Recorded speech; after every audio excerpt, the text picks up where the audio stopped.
इस विषय में प्रवेश करने से पहले आपको एक सूचना देना चाहता हूँ कि मैंने अध्यात्म यात्रा के 10 पड़ाव नाम के एक प्रवचन माला तैयार किया है, जिसमें पहले चरण से अंतिम चरण तक अध्यात्म यात्रा के 10 जो पड़ाव होंगे, चरण होंगे, उनको व्यवस्थित तरीके से आपके साथ प्रस्तुत किया है।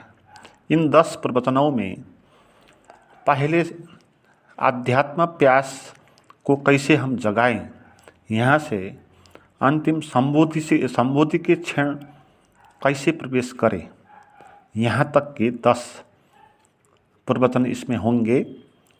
और इसमें मैं, तू, वो, अहम क्या है, अहंकार क्या है, उच्चता ग्रंथि, हीनता ग्रंथि क्या है, विचारों को कैसे हम व्यवहार करें, रिलैक्सेशन कैसे हो जाएं, अवेयरनेस कैसे हो जाएं, अहंकार को मिटने से हरि का कैसे आगमन होगा और इसको हम दैनिक जीवन में कैसे अप्लाई करेंगे और संबोधि में हम कैसे प्रवेश करेंगे। तो इन सब बातों पर गहनता के साथ प्रस्तुत किया है। तो ये ज्ञान मार्ग के 10 आध्यात्मिक पड़ाव के बारे में आप इन वीडियोज़ को सुनना चाहते हैं तो ये प्राइवेट वीडियोज़ हैं।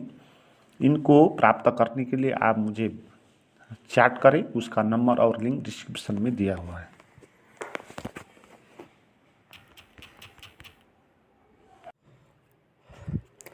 मित्रों, अध्यात्म में, वेद में, उपनिषद में, गीता में, अष्टावक्र में, जहाँ भी एक ही बात लगातार कहते रहते हैं कि आत्मा सच्चिदानंद है, आत्मा अखंड है, आत्मा असंग है, आत्मा बोधमय है, आत्मा का जन्म नहीं होता, आत्मा का मृत्यु नहीं होता, विधि ही होता है, वो शरीर नहीं होता है। ये सब कहते हैं और ये भी कहते हैं कि हम वो सब आत्मा है। मगर हम आत्मा है तो हमको फिर सच्चिदानंद का अनुभव क्यों नहीं होता? ये बड़ा प्रश्न है। परमात्मा आत्मा सच्चिदानंद है, हम आत्मा है, फिर हम पीड़ा में जी रहे हैं, दुख में जी रहे हैं, भय में जी रहे हैं, असुरक्षा में जी रहे हैं। तो फिर ये बात कैसे ठीक हो गई? या तो ये बात झूठ है, इसलिए बहुत सारे लोग नास्तिक होकर रह गए। क्योंकि ये बात पर भरोसा कैसे हो कि आत्मा सच्चिदानंद होती है, हम तो नरक में होते हैं, पीड़ा में होते हैं, तो कैसे माने ये बात? इसलिए कोई भी लोग आस्तिक होता नहीं। भीतर से, बाहर से दिखाने के लिए आस्तिक हो सकता है, जैसे वेशभूषा पहन सकता है, शास्त्रों का अध्ययन कर सकता है, मगर भीतर उसको ये डॉट ये बना ही रहेगा। वो विश्वास नहीं करेगा कि मैं आत्मा हूँ, क्योंकि वो तो खुद पीड़ा में जी रहा है। तो किसको वो बात पता चलती है कि आत्मा सच्चिदानंद है? उसी को ये बात पता चलेगी जो भीतर आत्मा का सच्चिदानंद का भी अनुभव करेगा, जो अपने भीतर असंग का अनुभव करेगा, बोध का अनुभव करेगा, निराकार का अनुभव करेगा। वही बता सकता है कि आत्मा सच में सच्चिदानंद होती है और सच में वही आस्तिक होता है ना? वही इनलाइटमेंट है, वही बुद्ध है, जिन्होंने इस बात को अपने भीतर देख के, जान के कहा कि हम सच्चिदानंद है। शास्त्रों में लिखी हुई बातों को सुन के नहीं, मगर हम ऐसे लोग हैं, बाहर तो हम कहते हैं कि आत्मा सच्चिदानंद होती है और हम सच्चिदानंद है और हम पीड़ा में जी रहे हैं। तो ऐसी स्थिति है। तो इस बात को समझ लेना आवश्यक होगा कि ये कैसे ऐसा हुआ। हम आत्मा होकर, सच्चिदानंद होकर भी हम कैसे पीड़ा, भय, असुरक्षा में पड़ गए, ये कैसे संभव हुआ, इसको जानना है। तो इसको जानने के लिए हम इसको एक उदाहरण के द्वारा इसको जानेंगे। जैसे कमरे है, कमरे में बहुत सारे चीज़ है, सोफ़ा है, टेबल है, पुस्तकें हैं, बहुत सारी चीज़ रखी हुई है और वहाँ पर अंधकार है, रोशनी नहीं है और कुछ भी चीज़ दिखाई नहीं देगी, मगर वो तो होगी मगर दिखाई नहीं देगी। इसलिए होने पर भी ना होने की बराबर वो होगी। और वहाँ कोई आगे दिया जला दे और रोशनी आ जाए तो सभी चीज़ दिख जाएगी। तो सभी चीज़ दिख जाने के कारण आपको लगेगा कि ये रोशनी, ये सोफ़ा है, ये टेबल है, ये दराज है, ये पुस्तक है। मगर आपको कैसे पता चला वो सोफ़ा है? जब रोशनी आई तब पता चला। तो इसलिए वहाँ पर सोफ़ा ही नहीं, वहाँ पर टेबल ही नहीं, वहाँ पर रोशनी भी है। अगर वहाँ रोशनी नहीं होती तो आप कह नहीं पाते कि ये टेबल है ना, टेबल है। ये बात आपको रोशनी के कारण पता चला। अगर रोशनी उसके साथ एक नहीं हुई होती टेबल के साथ, आप टेबल को देख नहीं पाते। इसलिए जब रोशनी नहीं थी तब आपने देख नहीं पाया। अभी भी आप टॉर्च लगा के रोशनी को वहाँ पर टेबल को देख रहे हो तो आप रोशनी को अलग कर सकते हो। अलग कर दोगे तो दिखाई नहीं पड़ेगी। इसीलिए हम जो देख रहे होते हैं ना, दो चीज़ एक साथ देख रहे होते हैं। हम रोशनी को भी देख रहे होते हैं, वस्तु को भी देख रहे होते हैं, मगर हम भूल जाते हैं कि रोशनी को भी हम देख रहे हैं। हम मानते हैं केवल चीज़ ही है, टेबल है, सोफ़ा है, दराज है, रोशनी है, ये हमको मालूम नहीं होता। मगर वहाँ सबसे इम्पोर्टेंट रोल रोशनी का होता है। रोशनी भी एक चीज़ होती है, हम उसको ले जाकर दूसरी जगह ले जा सकते हैं, वहाँ से हम हटा सकते हैं। मगर रोशनी अकेली नहीं दिख जाती है। रोशनी रोशनी अकेली होती नहीं, अकेली वो अनुभव में आती नहीं। जब भी आप देखते हैं तब आप रोशनी को नहीं देखते हैं, आप चीज़ों को देखते हैं, है ना। किसी चीज़ पर रोशनी ठुकराएगी, वहाँ पर उसका मिलन होगा तो ही रोशनी दिखाई पड़ेगी, नहीं तो रोशनी दिखाई नहीं पड़ेगी। और आकाश में टॉर्च को लगा लो और आप रोशनी को देख नहीं पाओगे। किसी कण पर रोशनी का जब टॉस्ट होगा, उसका संबंध होगा तो ही आप रोशनी को देखेंगे, आप कण को देखेंगे। वहाँ पर अकेली रोशनी आप नहीं देख पाओगे। तो आत्मा भी ऐसी ही है, वो रोशनी है, रोशनी की तरह हर जगह पर फैली हुई है। मगर हम भूल गए कि ये रोशनी कुछ अलग होती है। रोशनी हमारे शरीर में पड़ गई आत्मा की, और सलग ये शरीर दिख गया और हम भूल में पड़ गए कि ये शरीर ही है, रोशनी है। ये बात हम भूल गए। जैसे सोफा को, टेबल को हमने देखा और ये बात हम भूल गए कि रोशनी भी है ना। ये भूल कैसे पैदा हुआ? ये दोनों का संबंध होने के कारण। अगर रोशनी और टेबल दोनों का संबंध नहीं होता तो टेबल भी नहीं दिखाई देती, रोशनी भी नहीं दिखाई देती। दो चीज़ साथ होने से ये भूल हो गया। तो ऐसे जैसे रोशनी के पास भी हमारे जैसी बुद्धि हो तो रोशनी भी वही भूल करेगा जो हम भूल करते हैं। रोशनी भी जहाँ जहाँ वो लगती है वो कहेगी ये मैं हूँ। रोशनी सोफ़ा पर पड़ेगी तो कहेगी कि ये सोफ़ा में हूँ, टेबल पर पड़ेगी तो कहेगी कि ये टेबल में हूँ, है ना। वो अपने को अलग सा नहीं जानेगी। हम जैसे स्थिति में है यही स्थिति, हम अलग से अपने को जानते नहीं, हम शरीर को जानते हैं कि शरीर में हूँ। और दूसरे शरीर में भी हमारा संबंध है, किसी को बेटा बोलते हैं, किसी को पत्नी बोलते हैं, किसी को माँ बोलते हैं। तो रोशनी इसी तरह यहाँ पर भी गलती करती है। वो कहती है कि वो मेरा बेटा है, वो दूसरे का बेटा है। रोशनी पड़ी वहाँ, जहाँ जहाँ रोशनी पड़ी वहाँ वहाँ वो कहेगी मैं हूँ, मेरा है। तो अपने को खुद अलग न जानने के कारण ये समस्या हो रहा है। और अगर रोशनी जानेगी कि मैं अलग हूँ, इन चीज़ों से भिन्न हूँ, ये चीज़ ना होकर भी मैं हो सकती हूँ, तो वो कभी नहीं कहेगी कि मैं टेबल हूँ, मैं दराज हूँ, मैं ये हूँ वो हूँ, कभी भी नहीं कहेगी। और वो जानेगी मैं असंग हूँ, मैं निराकार हूँ, मैं अछूत हूँ, मैं किसी के साथ टस्ट नहीं हूँ, असंग हूँ। तो आत्मा का भी यही स्वभाव है, आत्मा असंग है। वो किसी के साथ उसका संग है नहीं, वो शरीर के साथ वो एक नहीं हुई है। जैसे रोशनी भी एक नहीं हुई, हम उसको अलग कर सकते हैं। मगर भूल ये होगा कि रोशनी जब सोफे पर पड़ी तो रोशनी ये कहने लगी मैं सोफा हूँ।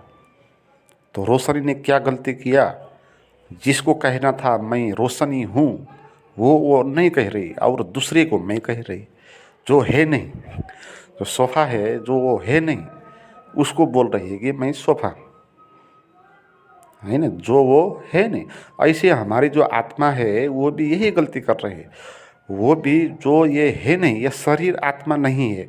शरीर पर आत्मा झलकती है, जैसे सोफे पर रोशनी झलकती है, तो आत्मा शरीर पर झलकती है, और आत्मा अपने को मैं न मानकर इस शरीर को मैं मानती है। और शरीर वो अलग है, भिन्न है, आयाम ही अलग है। शरीर को जन्म होता है, वृद्ध होता है, परिवर्तनशील है, इसका मृत्यु हो जाता है, इसके अंदर अन्न डालना होता है, भूख प्यास होती है, मेंटल सुख दुख के अनुभव होते हैं, ये सब शरीर में होते हैं। और आत्मा ऐसी है जो न कभी पैदा होती, न कभी कुछ खाती, न कभी कहीं जाती, वो केवल निराकार है, बोध में है। मगर वो अपने को शरीर में जुड़ने के कारण, निकटता के कारण वो अपने को भूल गई और शरीर को ही मैं मानने लगी। तो ये इल्यूजन के कारण आत्मा अपने को जानना भूल गई, और जिस पर वो संबंधित हो जाती है उसी को मैं कहने लग गई। और ऐसा होने के कारण फिर आत्मा अब सच्चिदानंद नहीं रही, आत्मा अब असंग नहीं रही।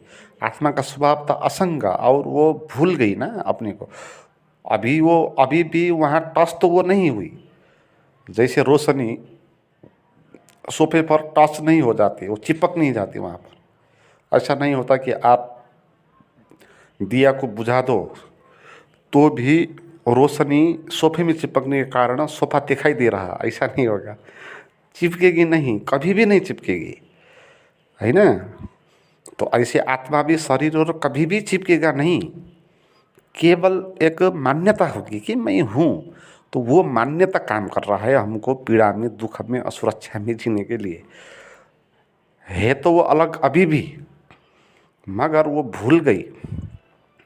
तो अब कैसे जानना है, अब कैसे रोशनी अपने को जाने, इस इल्यूजन को मिटाना, इसी को ध्यान कहते हैं। शास्त्रों में जो भी ध्यान का प्रयोग होता है ना, उसमें यही हम सिखाते हैं आपको कि आप कैसे अपनी आत्मा को जाने। और शरीर से आप आत्मा जो शरीर के इल्यूजन में पड़ गई, तो वहाँ से जैसे रोशनी को हम सोफे से अलग कर सकते हैं, ऐसे शरीर से आत्मा को कैसे अलग कर सके। तो एक बार भी हम अलग कर सके तो हमको स्पष्ट हो जाएगा कि ये अलग है, ये अलग है, दो चीज़ें है ना। रोशनी और सोफा अलग अलग चीज़ें हैं, और रोशनी को हम अलग कर सकते हैं सोफा से, ऐसे ही हम शरीर से आत्मा को अलग कर सकते हैं। शरीर ना होकर भी आत्मा हो सकता है, सोफा ना होकर भी रोशनी हो सकती है। रोशनी को होने के लिए शरीर वो सोफा की आवश्यकता, दीवार की आवश्यकता है नहीं। आत्मा को होने के लिए शरीर की आवश्यकता नहीं होती।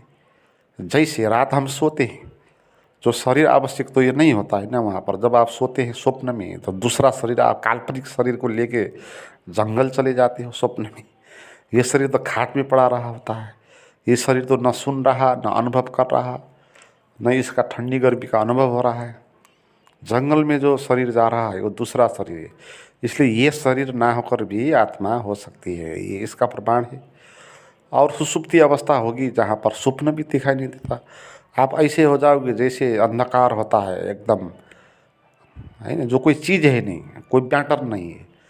तो ऐसे शून्य आप हो जाओगे स्वप्न में, वो सुसुप्ति भी, स्वप्न भी नहीं, गहरी नींद है। तो वहाँ पर इस शरीर का अनुभव आपको होगा नहीं। तो ऐसे ही आप ध्यान में ये बात स्पष्टता के साथ जान सकते हो कि आप अलग हो, आपका शरीर अलग है। जैसे सोफा अलग है और रोशनी अलग है। आप आंख बंद करके आपको अपने भीतर जाना होगा, और जो रोशनी है आत्मा की, उस रोशनी को होने देना पड़ेगा, वहाँ से आपको हटाना होगा। तो शरीर से थोड़ा संबंध को दूरी बढ़ानी होगी।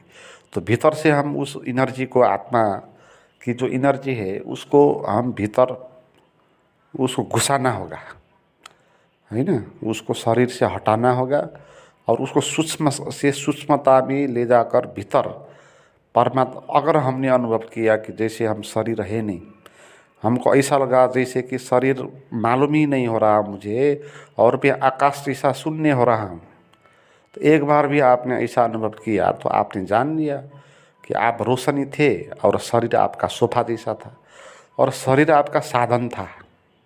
वास्तविक जो आप थे वो रोशनी थी और वो रोशनी आप है और वो रोशनी भ्रम में पड़ गई। वो शरीर में होने के कारण वो मानने लगे कि शरीर कोई मैं हूँ।